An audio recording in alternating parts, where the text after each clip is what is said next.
Bom, boa tarde, meu nome é Gabriel Souza. Hoje irei comentar sobre o trabalho de literatura do poeta Cacasso.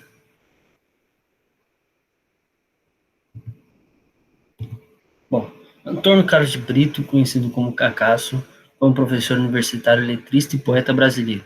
Publicou seu primeiro livro de poesia, A Palavra Serzida, em 1967.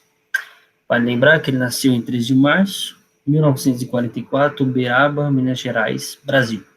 Morreu em 27 de dezembro de 1987, Rio de Janeiro, Brasil. Ele morreu de um infarto no miocárdio. Na época, depois que ele se formou em filosofia, né, ele também participava dos jornais carioca como comentarista, né, dava sua opinião, falava sobre os movimentos, os protestos que acontecia, porque o período que ele viveu foi da ditadura militar. Então ele comentava sobre o assunto, dava sua opinião em relação a isso, né? E participava dos jornais comentando sobre o assunto. Entre 1965 e 75 foi professor na teoria literária da PUC, Rio de Janeiro. Participou nos movimentos estudantis contra o regime militar. Na época também era muito comum de se ver professores, alunos, dentre outras pessoas, fazendo protesto contra a ditadura militar, né? E aqui, como mostrou, ele apoiou, né? Ele foi lá também protestar contra os militares. Em 74 e 75, integrou os grupos Frenesi, como Roberto, Francisco Alvim, Geraldo Carneiro, João Carlos Pádua e Vida de Artista, com Eudoro Augusto, Carlos Saldanha, Chacal, Luiz Olavo Fontes, produzindo suas próprias coleções antológicas e revistas. Em 1987, ele conquistou o primeiro lugar no Festival de Música Som das Águas, onde ele cantou a música O Dia do Juízo com Sueli Costa, né, com a participação de Sueli Costa, na sua cidade natal. Sua obra poética inclui os livros Grupo Escolar, Saiu na Classe, Beijo na Boca, Na Corda Bamba, Mar de Mineiro. Cacaso, um dos principais nomes da poesia marginal. Ele comentar sobre a poesia marginal brasileira. Sua obra, influenciada por Manuel Bandeira, Carlos Drummond de Andrade e Oswald de Andrade, tematizou a política e o amor em tempos de ditadura e liberação sexual com humor e crítica. Ou seja, ele criticava a ditadura, mas tentava deixar de um jeito mais tranquilo, né? Não ficava só usando a crítica, mas também não só o humor, entendeu? Porque isso aí atrai o público, né? Pensa, um cara lá criticando, falando, num momento onde ninguém podia falar nada, né? Que senão os militares perseguiam, matavam, torturavam. Então, ver alguém usando uma crítica e um humor em cima disso, né? Atrai muita gente, então atrai o público, né? Então, ele foi o cara que fazia um dos caras que fazia crítica à ditadura do nosso país, no nosso país. Então, aqui foi uma das obras que eu gostei muito dele, e vou ler dois trechos aqui. Sou brasileiro de estatura mediana, gosto muito de fulana, mas Cicrano é quem me quer, porque no amor quem perde quase sempre ganha. Veja só que coisa estranha, saia dessa se puder, eu sou poeta e não nego minha raça, faço verso por pirraça. E também por precisão de pé quebrado, verso branco, rima rica, negaceio, dou a dica, tenho a minha solução.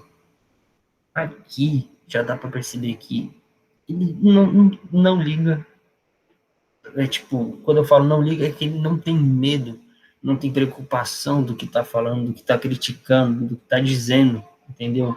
Ele quer atingir totalmente os militares, entendeu?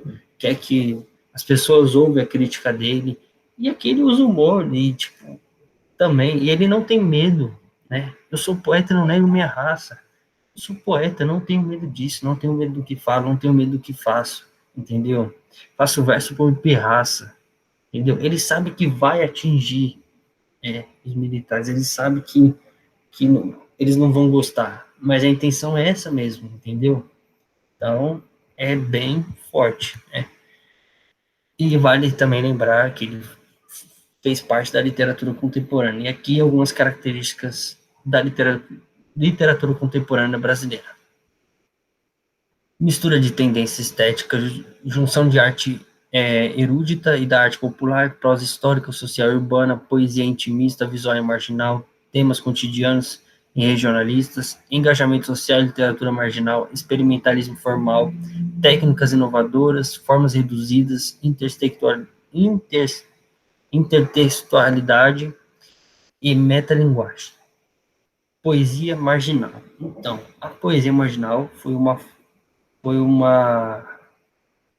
onde ele também se expressou como crítica para poder falar da ditadura, né? E durante, como eu disse, durante esse período, muita gente fazia protesto, até mesmo alunos, professores, né? E tem uma parte que, aqui nem aqui fala, foi marcado pelo inconformismo com a considerada cultura oficial. Ou seja, ele não estava conformado com aquilo, não estava aceitando aquilo, tipo, cultura oficial. Tipo, é isso, meu país, e pronto. Meu país é uma ditadura e eu tenho que aceitar e ficar quieto. Não, entendeu? Então, ele cria isso aí, ele é o principal da poesia marginal, entendeu? Faz crítica e não aceita o que o país está passando, né? Está passando, ele não aceita. E aqui há alguns autores que fizeram parte da poesia marginal também. E, claro, ele foi o principal. Claro, ele foi o principal, né? Aqui, o poeta passou totalmente a ser responsável pela criação e reprodução e divulgação da poesia. Bom, ditadura militar no Brasil. Muitas pessoas não sabem o que foi a ditadura militar no Brasil. A ditadura militar no Brasil não foi nada menos do que um golpe de Estado. Quando João Goulart foi para a China, né, em busca de projetos, planejamentos ou ideias, né, para trazer para cá, para o Brasil, deram ele como comunista, tipo, nossa, foi lá para a China, comunista, então, e o nosso país é capitalista. Ah, foi lá para a China, comunista. Quando ele voltou para o Brasil, tomou um golpe de Estado, que deu início à ditadura militar, em 1964. E a ditadura militar foi de 1964 até 1985, durou um bom tempo. E durante essa ditadura teve 3 presidentes, e todos são marechais, porque era o que era meio que a lei deles ali, né? Todo presidente militar tinha que ser marechal, que era um cargo alto no exército. E a partir desse momento que ele toma o golpe de Estado, o Marechal Castelo Branco, o primeiro militar, né, durante essa ditadura, toma o poder do nosso país. E a ditadura não é boa, né? Momento onde teve muita tortura, teve muita humilhação, é, muita, como eu posso dizer, as pessoas sofrendo muito psicologicamente, fisicamente, entendeu? Era um esculacho, você não podia falar nada, não podia fazer nada, não podia duvidar, não podia criticar, né? Fortes eram aqueles que criticavam os militares, porque eles levavam muito sério aquilo, entendeu? Não pode criticar, você não tem, a sua opinião não importa, só a minha que importa, entendeu? O que eu quero é o que você vai querer, e é isso. Então, foi um momento muito triste para o nosso país, né? E, claro, né, os Estados Unidos, com medo da expansão socialista, principalmente depois da Revolução Cubana, passou a intervir ativamente nos países da América Latina para impedir o crescimento das ideias consideradas comunistas. As ditaduras militares na região foram, então, mecanismos para frear esses movimentos, e tanto no Brasil quanto em outros países latino-americanos foram apoiados pelos Estados Unidos. Aqui, o que está querendo passar? Que os Estados Unidos se preocupavam muito com o crescimento dos países, né, querendo ser socialista, querer ser comunista. Aí ficou falando, pô, o capitalismo vai morrer, né? Aí essas ditaduras foram um meio de impedir que o comunismo entre no país. Essas ditaduras, então, foi apoiado pelo próprio Estados Unidos.